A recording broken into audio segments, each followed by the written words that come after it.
played a big role in making them up.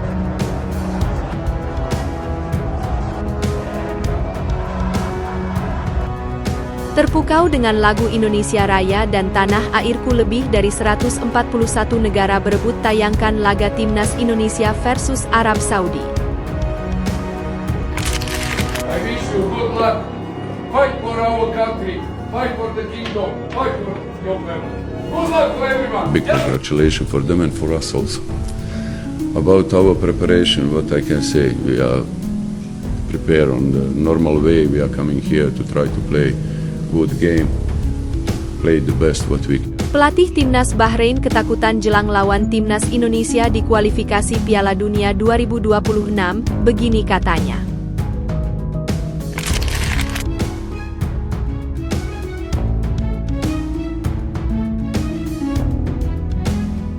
Presiden dia Erick Thohir, ya, betul, sangat-sangat Tapi dia punya pemilihan player pun dahsyat juga. Semuanya dah macam Mak Saleh je. Sebab heritage yang diambil oleh Indonesia yang sedangkan berbeza dengan naturalisasi yang diambil oleh Malaysia. Correct. Legenda Malaysia sebut Harimau Malaya wajib cemburu dengan Timnas Indonesia.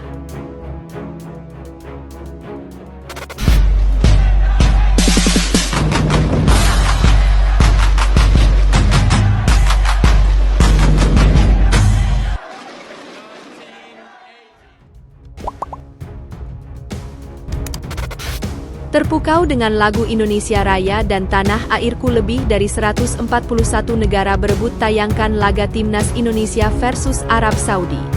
Lagu kebangsaan Indonesia Raya dan lagu patriotik Tanah Airku mencuri perhatian dunia usai laga kualifikasi Piala Dunia 2026 yang mempertemukan antara Timnas Indonesia menghadapi Arab Saudi, yang berlangsung di Stadion Gelora Bung Karno, Jakarta beberapa waktu lalu. Pertandingan yang digelar dengan penuh semangat dan dukungan luar biasa dari supporter tanah air ini berhasil menjadi sorotan nasional. Tak hanya karena koreo dari supporter, tetapi juga karena momen kebanggaan nasional yang menyentuh hati jutaan orang. Pertandingan yang berlangsung pada hari Selasa itu dihadiri lebih dari 70.000 penonton, termasuk pendukung Araf yang datang langsung ke stadion. Sebelum pertandingan dimulai, suasana di dalam GBK berubah hikmat saat lagu kebangsaan Indonesia Raya dikumandangkan oleh seluruh penonton dengan penuh semangat. Tak hanya itu, lagu Tanah Airku yang dinyanyikan penonton bersama pemain setelah pertandingan juga turut memberikan kesan mendalam bagi para supporter yang ada di stadion maupun yang menyaksikan melalui layar kaca, baik di dalam negeri maupun di luar negeri. Momen ini kemudian menjadi viral di media sosial dengan banyak netizen dari berbagai negara membagikan rekaman video tersebut. Beberapa warga net dari berbagai mancanegara bahkan mengaku terharu dan menyebut bahwa Indonesia memiliki ritual sakral yang luar biasa. Menyanyikan lagu Tanah Airku seperti menjadi tradisi wajib yang dilakukan pemain Timnas Indonesia saat bermain kandang. Tidak hanya Jai Idzes dan kawan-kawan yang melakukan, Timnas kelompok umur pun melakukan tradisi yang sama usai bermain sebagai tuan rumah. Setelah pertandingan selesai, pemain, pelatih dan staf akan berkumpul di lingkaran tengah lapangan. Mereka supporter yang hadir akan bernyanyi bersama lagu Tanah Airku apapun hasil pertandingan. Timnas Indonesia berhasil membungkam Arab Saudi dengan skor 2-0. Para pemain merayakan kemenangan seusai peluit akhir pertandingan berbunyi. Pelatih Timnas Bahrain ketakutan jelang lawan Timnas Indonesia di kualifikasi Piala Dunia 2026, begini katanya. Pelatih tim nasional, Timnas Bahrain, Dragan Talajik tampak ketakutan jelang melawan Timnas Indonesia di kualifikasi Piala Dunia 2026 zona Asia pada Maret 2025 mendatang. Ia menyebut laga melawan Timnas Indonesia akan menjadi pertandingan yang sulit untuk Bahrain. Terlebih saat ini kondisinya Bahrain tengah kesulitan. Sudah 5 laga terakhir di grup C babak ketiga kualifikasi Piala Dunia 2026 zona Asia, tim tersebut tak kunjung meraih kemenangan. Terbaru dalam 2 laga di November 2024 ini, Bahrain hanya bisa memetik 1 poin. Itu dari hasil imbang melawan Australia 2-2 dan kekalahan saat melawan Cina 0-1. Kondisi itulah yang membuat kini Bahrain tertahan di peringkat kelima di klasemen sementara grup C dengan 6 poin. Kabar baiknya, peringkat ketiga hingga ke-6 sama-sama memiliki 6 poin. Sehingga kans Bahrain untuk lolos ke Piala Dunia 2026 masih terbuka.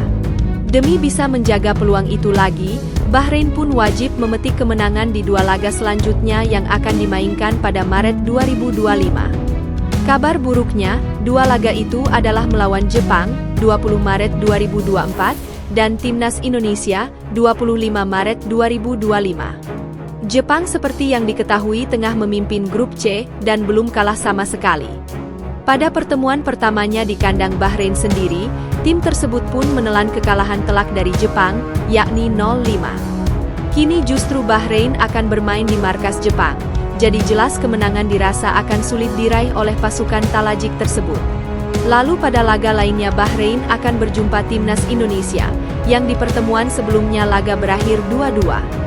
Kini Garuda juga tengah dalam performa terbaiknya usai mengalahkan Arab Saudi 2-0. Karena alasan itulah Talajik memprediksi Bahrain akan kewalahan menghadapi Jepang dan Timnas Indonesia pada Maret 2025 mendatang. Meski begitu, ia menegaskan Bahrain takkan menyerah dan siap untuk menampilkan yang terbaik. Kami perlu bekerja keras untuk mempersiapkan diri jelang 2 laga berikutnya. Setiap laga jelas sulit, pertandingan menghadapi Jepang dan Timnas Indonesia pastinya akan sulit, ungkap Dragan Talajik, dikutip dari media sosial Bahrainfa, Kamis, 21 November 2024. Kami bakal terus memberikan yang terbaik. Kami bakal bertarung demi negara ini. Kami akan bekerja keras, berusaha semaksimal mungkin, dan bersiap dengan baik, imbuh Talajik. Legenda Malaysia sebut Harimau Malaya wajib cemburu dengan Timnas Indonesia. Legenda Timnas Malaysia, Azlan Johar, menyebut Harimau Malaya wajib cemburu dengan kebangkitan Timnas Indonesia. Timnas Indonesia kembali membuka asa tampil di Piala Dunia 2026 yang bakal dihelat di Amerika Serikat, Kanada, dan Meksiko. Hal ini menyusul kemenangan atas Timnas Arab Saudi pada laga ke-6 Grup C putaran ketiga kualifikasi Piala Dunia 2026 zona Asia. Skuad besutan Shin Taeyong itu menekuk Arab Saudi 2-0 di Stadion Utama Gelora Bung Karno, Jakarta, Selasa, 19 November 2024. Ini adalah pertama kalinya dalam sejarah Indonesia meraih kemenangan atas tim peringkat 59 dunia itu. Kemenangan ini membuat Indonesia berada di posisi ketiga klasemen Grup C dengan torehan 6 poin. Tim Merah Putih hanya terpaut 1 poin dari Australia di posisi kedua, tempat terakhir untuk lolos otomatis ke putaran final. Indonesia juga menorehkan sejarah dengan menjadi tim Asia Tenggara pertama yang mampu meraih 6 poin di putaran ketiga. Dengan 4 laga sisa, peluang Indonesia untuk meraih tiket otomatis atau melaju ke putaran keempat masih sangat terbuka. Kebangkitan Indonesia di kancah internasional baru-baru ini mendapat sorotan dari mantan pemain Timnas Malaysia, Azlan Johar. Azlan mengatakan bahwa sepak bola Indonesia telah bangkit setelah sempat diskors oleh FIFA pada 2015 silam. Hal ini tidak lepas dari pembenahan yang dilakukan oleh PSSI dalam pengelolaan sepak bola di tanah air. Menurutnya, Malaysia juga perlu melakukan perubahan serupa dalam manajemen sepak bola. Ia juga menyarankan individu yang sudah tidak mampu berkontribusi untuk meninggalkan industri sepak bola Malaysia. Kebangkitan Indonesia yang luar biasa terjadi setelah mereka diskors oleh FIFA, kata Azlan. Setelah itu mereka menyadari kesalahannya dan pemerintah serta beberapa individu yang tertarik dengan sepak bola Indonesia mengubah haluannya. Mereka memilih manajemen yang benar-benar tertarik dengan sepak bola dan tidak punya kepentingan lain. Kita bisa lihat bagaimana mereka berupaya meningkatkan level sepak bola di negaranya. Dari situlah dimulainya sketsa baru sepak bola di Indonesia, termasuk liga mereka yang semakin meningkat. Oleh karena itu, saran saya bagi para pengurus industri sepak bola yang sudah tidak relevan lagi, beranikan diri meninggalkan panggung jika sudah tidak bisa menari lagi, tambahnya. Lebih lanjut, Azlan juga mengakui bahwa sepak bola Malaysia sudah tertinggal jauh dibandingkan dengan Indonesia. Bahkan, ia menilai Harimau Malaya sudah sepatutnya cemburu dengan kebangkitan Indonesia. Kita harus iri dengan Indonesia dan belajar dari kesalahan kita agar bisa bersaing dengan mereka. Bagi saya, di sepak bola Malaysia, setiap hari kita tertinggal. Kalau suatu hari diibaratkan satu jengkal, kita sudah tertinggal jauh. Mereka, Indonesia, sudah ganti mobil, kita juga sudah ganti mobil, tapi mereka lebih di depan karena ganti mesin dan juga ganti pengemudi, ucap Azlan.